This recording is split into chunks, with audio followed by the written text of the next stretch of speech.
Hello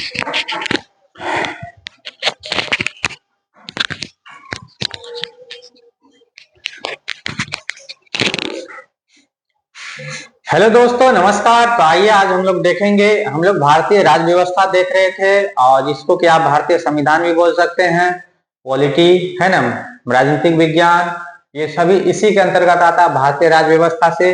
पिछले class में यानी कि पहला लेक्चर में हम लोग देखे थे ये सब है ना, ये संविधान सभा की प्रमुख समितियां, स्मरणीय तौर, ठीक है। उसके बाद ये सब संविधान का निर्माण कैसे हुआ, भारतीय संविधान का स्रोत क्या है, ये पहला लेक्चर में देख चुके हैं। अगर आप लोग पहला लेक्चर का वीडियो नहीं देखे हैं तो आप उसको जाके देखिए। पहला लेक्चर का 3 पार्ट में वीडियो है।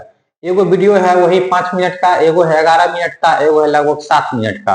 तीनों वीडियो डाला गया यूट्यूब पे, आप उसको जाके देखिए। और आज जो ये हो रहा है सेकेंड क्लास यानी कि सेकेंड लेक्चर है, ठीक है। आज हम लोग देखेंगे पढ़ेंगे मूल अधिकार। क्या पढ़ेंगे? मूल अधिकार, ठीक है। क्या पढ़ेंगे? मूल अधिकार।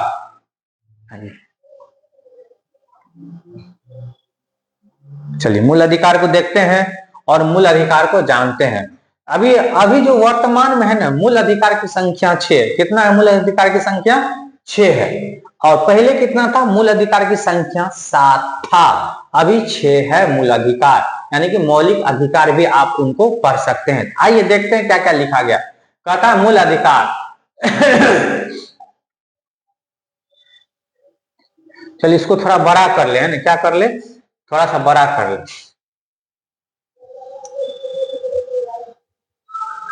क्योंकि देखने में स्पष्ट नजर आएगा। मूल अधिकार दिख रहा है? कहीं से कोई दिक्कत नहीं होना चाहिए।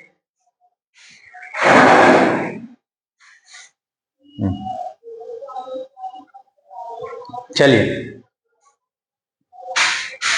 मूल अधिकार, अब आइए मूल अधिकार को देखते हैं।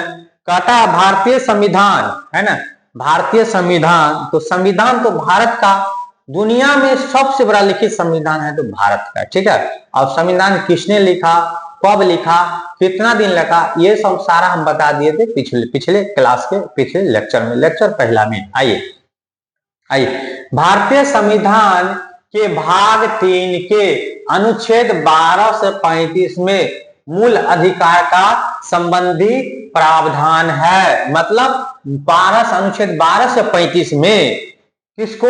तो भारतीय संविधान के भाग 3 में अनुच्छेद 12 से 35 में मूल अधिकार का क्या है? चर्चा है। मूल अधिकार को कहां से कहां तक बताया गया है? अनुच्छेद 12 से 35 में। कौन सा भाग में? भाग 3 में। भाग 3 में मूल अधिकार को बताया गया। अनुच्छेद कौन सा बताया गया? अनुच्छेद 12 से 35 तक मूल अधिकार को बताया गया है। मैच चालू है ना? हाँ ठीक है। उसके बाद क्वेश्चन आएगा, मूल अधिकार कितना भाग में चर्चा किया गया भारतीय संविधान में? तो इसका आंसर होगा भाग 3, भाग 4, भाग 5, भाग 6। मान लीजिए 4 ऑप्शन दे दिया। क्या ऑप्शन दे दिया? 4 ऑप्शन दे दिया। मूल अधिकार का चर्चा किस भाग में किया गया है? ऑप्शन ए भाग 6, ऑप्शन बी भाग 4, ऑप्शन सी भाग 3, ऑप्शन डी भाग 5। तो कौन सा? तो भाग 3 होगा आंसर। कौन होगा? भाग 3 में किसका चर्चा है? मूल अधिकार का। अनुच्छेद कौन सा है? 12 से 35। अनुच्छेद कौन सा है? 12 से 35। तो मूल अधिकार का चर्चा भाग 3 में अनुच्छेद 12 से 35 तक किया गया है। याद हो गया ना? याद हो गया ना? एकदम याद होना चाहिए। एनर्जेटिक के साथ पढ़िए, आपको कहीं से कोई दिक्कत नहीं आने देंगे। जो भी पढ़ाएंगे खखोर के पढ़ाएंगे, जो भी पढ़ाएंगे खखोर के पढ़ाएंगे। आप खखोर के याद कीजिए, घोल के पी जाएंगे। आइए अब कहता है भारतीय संविधान में नागरिकों को 7 मौलिक या मूल अधिकार प्रदान किए गए थे। यानी कि भारतीय संविधान में कितना? 7 मूल अधिकार या मौलिक अधिकार प्रदान किया गया था, लेकिन एगो घट गया, बचा कितना? 6। अब घटा कैसे देखिए। कहता लेकिन 44वें संविधान संशोधन 1978 ईस्वी द्वारा संपत्ति के अधिकार को, संपत्ति के मौलिक अधिकार को समाप्त कर दिया। यानी संपत्ति का क्या था? एक मौलिक अधिकार था, उसको क्या दिया? समाप्त कर दिया गया, है ना। और अनुच्छेद 300 क में 300 क के अंतर्गत एक विधिक अधिकार बना दिया गया। किसको? संपत्ति के अधिकार जो था, संपत्ति का अधिकार जो था, मौलिक अधिकार, उसको हटा दिया। अनुच्छेद 300 क में क्या बना दिया, विधि अधिकार बना दिया। क्या बना दिया गया, विधि अधिकार। एगो संपत्ति का अधिकार हट गया तो मौलिक अधिकार आपका 6 बच गया। जो 7वां मौलिक अधिकार था, संपत्ति का अधिकार था, उसको हटा दिया गया। किसमें, 44वां संविधान संशोधन द्वारा। किसके द्वारा, 44वें संविधान संशोधन द्वारा हटा के 1978 ईस्वी में संपत्ति के अधिकार को विधि अधिकार बना दिया। किस अनुच्छेद में, अनुच्छेद 300 क, अनुच्छेद 300 क। समझ गए, कोई दिक्कत नहीं। आइए, एक क्वेश्चन जैसे उत्पन्न होता है कि संपत्ति के अधिकार को किस कैटेगरी में रखा गया है, और मौलिक अधिकार में या विधि अधिकार में। विधि अधिकार में क्या होगा, विधि अधिकार में। कौन अनुच्छेद, अनुच्छेद 300 क, अनुच्छेद 300 क। कौन संविधान संशोधन द्वारा, 44वां संविधान संशोधन 1978 द्वारा। आइए, तो अब वर्तमान में नागरिकों को प्राप्त मूल अधिकार या मौलिक अधिकार की संख्या कितने है बउआ, 6 गो है। मौलिक अधिकार कै गो है, अभी 6 गो था, 6 गो है। था पहले कै गो, 7 गो। हटाया गया किसको, संपत्ति के अधिकार को। कैसे हटा दिया गया, 44वां संविधान संशोधन 1978 में संपत्ति का अधिकार को हटा के अनुच्छेद 300 क में एक विधि अधिकार दे दिया गया। चलिए, बहुत बढ़िया, बहुत बढ़िया, यहां तक आप लोग टनटनाइल है। चलिए आइए, अब यहां देखते हैं बाबू, आ रहा है क्लियर, कोई दिक्कत नहीं ना। देखिए, जो भी पढ़ाएंगे पूरा फकोर के पढ़ाएंगे, बढ़िया से पढ़िए, ठीक है।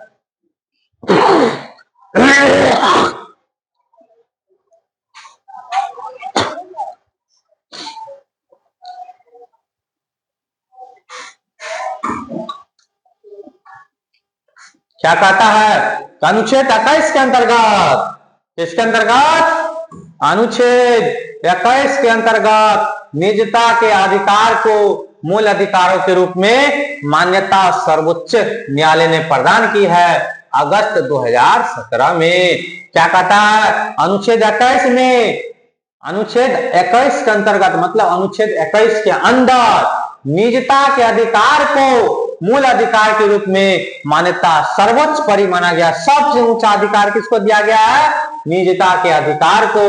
कब दिया गया, अगस्त 2017 में। किस अनुच्छेद के अंतर्गत, अनुच्छेद 21 के अंतर्गत।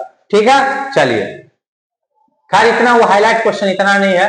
आइए देखते हैं अनुच्छेद 21A। क्या देखते हैं, अनुच्छेद 21A। अनुच्छेद 21A में क्या बताया गया है, 6 से 14 वर्ष की आयु के समस्त बच्चों को ऐसे ढंग से जैसा कि राज्य विधि द्वारा अवधारित करे निःशुल्क तथा अनिवार्य शिक्षा उपलब्ध करेगा 86वां संविधान संशोधन 2002 द्वारा। अब कहता है 6 से 14 वर्ष के बच्चों को निःशुल्क शिक्षा का प्रावधान किया गया। किस अनुच्छेद के द्वारा, अनुच्छेद 21A के द्वारा। अनुच्छेद 21A के द्वारा 6 से 14 साल के बच्चों को निःशुल्क शिक्षा दिया जाएगा। किसके द्वारा, सरकार के द्वारा। किस संविधान संशोधन के द्वारा, 86वां संविधान संशोधन के द्वारा। 86वां संविधान संशोधन के द्वारा 6 से 14 साल के बच्चों को निःशुल्क शिक्षा की व्यवस्था की गई है अनुच्छेद 21 क के द्वारा। अनुच्छेद 21 क के द्वारा 6 से 14 साल के बच्चों को निःशुल्क शिक्षा की व्यवस्था की गई है। क्या कोई दिक्कत, जोर से पढ़ाते हैं, नहीं समझ में आता है, सही में समझ में नहीं आता, कोई दिक्कत बाबू नहीं ना तुमको, नहीं ये सब करा देखिए, दिक्कत नहीं। आपको कैसे दिक्कत होगा बताइए, तो कोई दिक्कत है कमेंट कीजिए, कोई दिक्कत है तो पूरा और धीरे धीरे पढ़ाएंगे, कोई दिक्कत नहीं है। चलिए बताइए, आप लोग बताइए, बताइए 6 से 14 साल के बच्चों को निःशुल्क शिक्षा की व्यवस्था किया गया किस अनुच्छेद के तहत, अनुच्छेद 21 क के द्वारा। किस संविधान संशोधन द्वारा, 86वां संविधान संशोधन द्वारा। क्या कोई दिक्कत नहीं ना, मार दीजिएगा ना ऑप्शन, पक्का पक्का। चलिए ठीक, मारो ताली, ताली लग गया, ठीक है।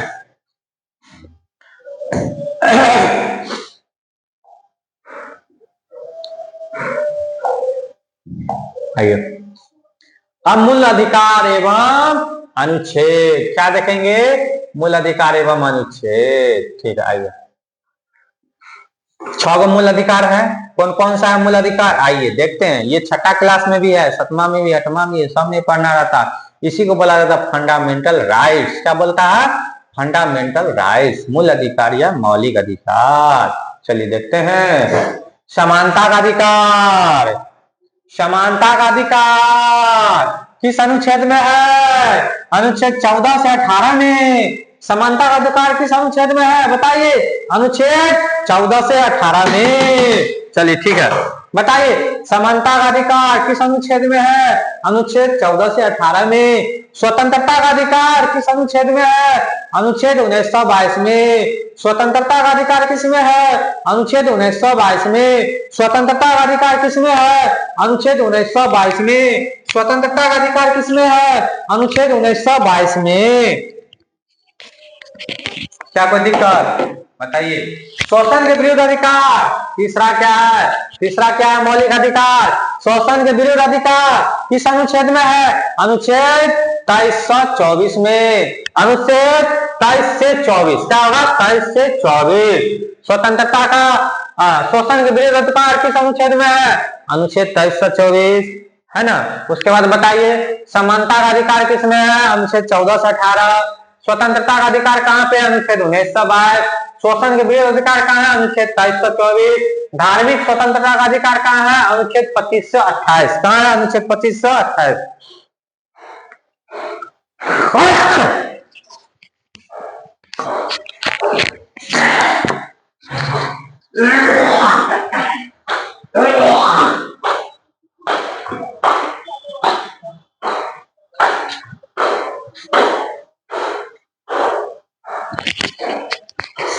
क्या कोई दिक्कत यहाँ तक? नहीं ना।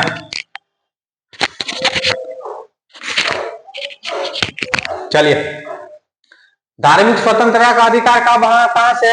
अनुच्छेद 25 से अनुच्छेद 28 तक। किस चीज को बताता है? तो धार्मिक स्वतंत्रता का अधिकार बताता है।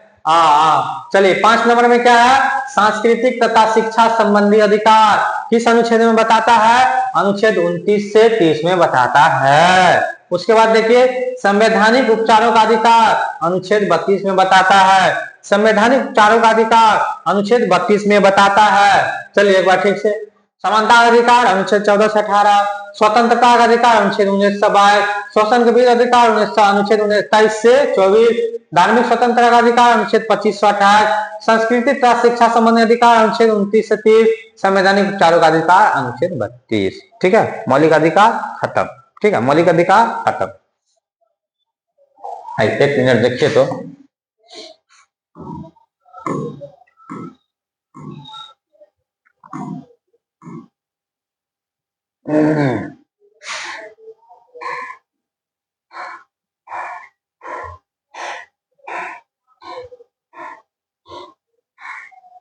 देखिए मौलिक अधिकार लिया कहां गया से है? ये सब पिछले क्लास में बता दिए थे। रूसी संविधान से, मतलब रूस से लिया गया। मौलिक अधिकार कहां से लिया गया था? रूस से लिया गया था। ठीक है, यही बताने के लिए हम आपको पीछे किए थे। वैसे हमको याद था, हो सकता है गलत मुंह से निकल जाए, इसलिए एक बार देख लीजिए। क्योंकि देखिए भूलना स्वाभाविक है, सब भूल जाता है। हम पहली बार आपको अपने लोग को पढ़ा रहे हैं। ठीक है, चलिए उसके बाद केंद्र सरकार में देखते हैं। क्या देखते हैं? मौलिक अधिकार हो गया, स्मरणीय तत्व हो गया। आप देखते हैं केंद्र सरकार। क्या देखते हैं? केंद्र सरकार।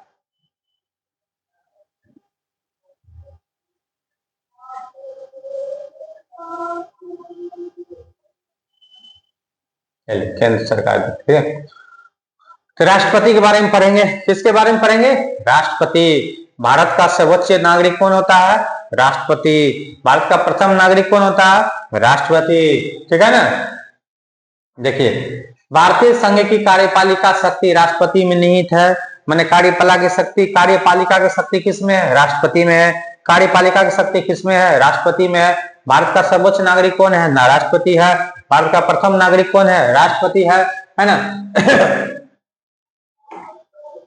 भारत में संसदीय व्यवस्था को अपनाया गया है, अतः राष्ट्रपति नाम मात्र का ही कार्यपालिका है। राष्ट्रपति क्या है? नाम मात्र का ही कार्यपालिका। नाम मात्र का मतलब राष्ट्रपति का कोई काम ही नहीं है। राष्ट्रपति का कोनो काम धाम नहीं है। क्या है? कोनो काम धाम नहीं है। कहने के लिए लिखे बोला रे,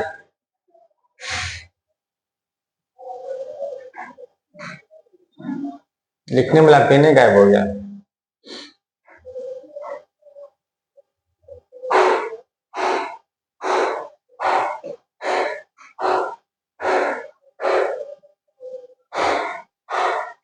चलिए चलिए, भारतीय संघ की कार्यपालिका राष्ट्रपति में निहित होता है। वह देश का संवैधानिक प्रधान होता है, माने सर्वोच्च पद पे रहता है। भारत में संसदीय व्यवस्था को अपनाया गया है, माने भारत में संसदीय व्यवस्था को अपनाया गया है, अतः यह राष्ट्रपति नाम मात्र का ही कार्यपालिका है। राष्ट्रपति क्या है? नाम मात्र का ही कार्यपालिका है। उसके बाद बताया गया है कार्यपालिका प्रधान है क्या, अतः राष्ट्रपति नाम मात्र का ही कार्यपालिका का क्या है? प्रधान है, जबकि प्रधानमंत्री तथा उसके मंत्री परिषद में वास्तविकता कार्यपालिका की शक्तियां निहित है। जबकि प्रधानमंत्री एवं उसके मंत्री परिषद में कार्यपालिका की शक्ति सही रूप में उसमें है। किसमें है? प्रधानमंत्री और उसका मंत्री परिषद में कार्यपालिका की शक्ति शामिल है। ठीक है। भारत का राष्ट्रपति अप्रत्यक्ष रूप से एक निर्वाचक मंडल द्वारा निर्वाचित होते हैं। भारत का राष्ट्रपति किसके द्वारा? अप्रत्यक्ष रूप से निर्वाचित होता है। ठीक है, जिसमें संसद के दोनों सदनों का निर्वाचित सदस्य, राज्य विधानसभाओं तथा संघ शासित क्षेत्रों की विधानसभाओं के निर्वाचित सदस्य भाग लेते हैं। आप देखिए, अब राष्ट्रपति को वोट करेगा तो हम आप थोड़ी करेंगे वोट। राष्ट्रपति को वोट कौन करेगा? राष्ट्रपति को वोट करेगा विधायक करेगा, उसके बाद राज्यसभा का सदस्य करेगा, विधायक ने विधानसभा का सदस्य हो गया, राज्यसभा का सदस्य हो गया, उसके बाद एमपी हो गया, सांसद हो गया, है ना। ये सब क्या करता है? राष्ट्रपति को एक गुप्त रूप से वोट करता है। और जिसको वोट जाता होता, मान लीजिए हम राष्ट्रपति पद पे खड़ा हो गए, हमको मान लीजिए 100 वोट हो गया, मान लीजिए वो राष्ट्रपति उसको 99 हो गया, जीतेगा कौन? तो हम जीतेंगे, हम बन जाएंगे राष्ट्रपति। हमको वोट कौन कौन देगा? विधायक देगा, सांसद देगा, राज्यसभा का सदस्य देगा, समझ गए ना। जितना भी मंत्री संतरी होता सब वोट देगा। उसके बाद कहता है तथा संघ शासित प्रदेश, संघ शासित न केंद्र शासित प्रदेश होता ना, वहां का भी विधायक सब वोट देता है। ठीक है। उसके बाद कहता है विधानसभा के निर्वाचक भाग लेते हैं। राष्ट्रपति के निर्वाचक मंडल में, अब यहाँ पे हमको कलम लाना जरूरी हो गया ना। चलिए, क्या कहता है? राष्ट्रपति के निर्वाचक मंडल में संसद के मनोनीत सदस्य, राज्य विधानसभा के मनोनीत सदस्य माने विधायक, इसका क्या हो गया? संसद के माने एमपी, राज्य विधान परिषदों के सदस्य शामिल नहीं किए जाते हैं। किसमें? कहता राष्ट्रपति के निर्वाचक मंडल में संसद के मनोनीत सदस्य, राज्य विधानसभा के मनोनीत सदस्य तथा राज्य विधान परिषदों के सदस्य शामिल नहीं किए। एक मनोनीत होता है वो सदस्य शामिल नहीं होता, लेकिन विधायक एमपी संसद वो शामिल होता है। ठीक है। उसके बाद कहता है राष्ट्रपति के चुनाव, क्या कहता है? राष्ट्रपति के चुनाव के लिए आनुपातिक प्रतिनिधि की एकल संक्रमणीय प्रणाली को अपनाया गया है। राष्ट्रपति को चुनाव करने के लिए क्या क्या है? एकल संक्रमणीय प्रणाली को अपनाया गया है। माने यही होता है राष्ट्रपति के चुनाव के लिए कौन सा संक्रमण? एकल की द्विकल या बहुकल? तो एकल। क्या है इसका आंसर? एकल। ठीक है। राष्ट्रपति के चुनाव से संबंधित विवादों की छानबीन तथा निर्णय सर्वोच्च न्यायालय द्वारा करेगा, मतलब सुप्रीम कोर्ट द्वारा करेगा। राष्ट्रपति का कोई भी विवाद होगा तो कौन चुनेगा? किसमें फैसला होगा? सुप्रीम कोर्ट में होगा। इधर सिविल कोर्ट, हाई कोर्ट में होवे नहीं गया। राष्ट्रपति का विवाद कुछ भी होगा तो वहां होगा सुप्रीम कोर्ट में। ठीक है। राष्ट्रपति का कार्यकाल 5 साल का होता है। भारतीय संविधान के अनुच्छेद 61 के अनुसार राष्ट्रपति द्वारा संविधान को उल्लंघन करने पर उसके विरुद्ध महाभियोग चलाकर उसे पद से हटाया जा सकता है। यानी कि अनुच्छेद 61 में महाभियोग चलाने का आदेश है। महाभियोग का मतलब होता है राष्ट्रपति को उसके पद से हटाने का पावर। महाभियोग का मतलब क्या होता है? अनुच्छेद 61 के अनुसार उसको हटाने का पावर। मान लीजिए राष्ट्रपति को गड़बड़ कर दिया, उसमें महाभियोग चलाएंगे, अनुच्छेद 61 के अनुसार उस पर लगाएंगे महाभियोग, वो अपना इस्तीफा दे देगा, यहाँ हट जाएगा। ठीक है ना। उसके बाद उसमें क्या कहता है? महाभियोग प्रस्ताव संसद के किसी भी सदन में लाया जा सकता है। महाभियोग प्रस्ताव संसद के किसी भी सदन में लाया जा सकता है, मैंने कभी भी, जब भी सदन चल रहा है, आज चल रहा सदन तो आज महाभियोग चला देंगे, कल चलेगा तो कल चलाएंगे, 12 बजे रात में चलेगा तो 12 बजे रात में चलाएंगे। ठीक है। उसके बाद कहता है महाभियोग प्रस्ताव संसद के किसी भी सदन में लाया जा सकता है। राष्ट्रपति सशस्त्र सैन्य बलों का प्रधान होता है। राष्ट्रपति क्या कहता है? सशस्त्र सैन्य बलों का प्रधान होता है, मतलब तीनों सैनिक, थल सेना, वायु सेना, जल सेना, तीनों का प्रधान कौन होता है? राष्ट्रपति। कौन होता है? राष्ट्रपति। कार्यपालिका संबंधी शक्तियां महत्वपूर्ण अधिकारियों की नियुक्ति और पदच्युत, शासन, संचालन संबंधी शक्ति, सैनिक क्षेत्र में शक्ति इत्यादि। कार्यपालिक संबंधी शक्तियां क्या क्या है? कार्यपालिक संबंधी शक्तियां क्या क्या है? महत्वपूर्ण अधिकारियों की नियुक्ति। महत्वपूर्ण अधिकारियों की नियुक्ति मैंने होता है आईपीएस हो गया, आईएएस हो गया, एसडीएम हो गया, ये सब का नियुक्ति कौन करता है? ज्वाइनिंग लेटर राष्ट्रपति देता है, ठीक है ना। और शासन संचालन संबंधी शक्ति मैंने शासन प्रशासनिक विभाग का जितना भी शक्ति है सब राष्ट्रपति के पास है ना। सैनिक क्षेत्र का शक्ति किसके पास है? राष्ट्रपति के पास।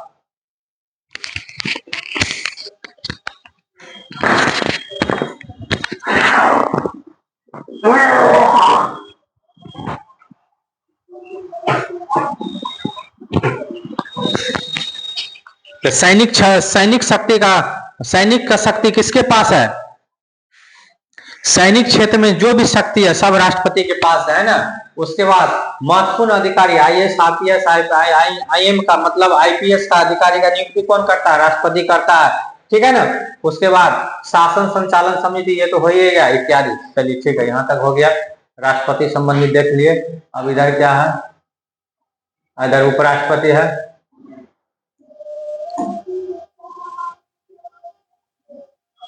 अब ये मंत्री परिषद शुरू हो चुका है, राष्ट्रपति तक कर दिए हैं, ठीक है ना। और राष्ट्रपति को चुना किस तहत जाता है? किस अनुच्छेद के तहत चुना जाता है? अनुच्छेद 52 के तहत राष्ट्रपति का चुनाव होता है, ठीक है। अनुच्छेद 52 के तहत क्या होता है? राष्ट्रपति का चुनाव होता है। चलिए फिर से हम लोग मिलेंगे अगले क्लास में, यानी कि अगले वीडियो में, यानी कि तीसरा क्लास में। आज लेक्चर नंबर 2 था। वीडियो आपको कैसा लगा? अगर आप लोग को अच्छा लगा, चैनल पे आए हैं तो जरूर सब्सक्राइब कीजिएगा, कमेंट कीजिएगा, लाइक कीजिएगा। धन्यवाद।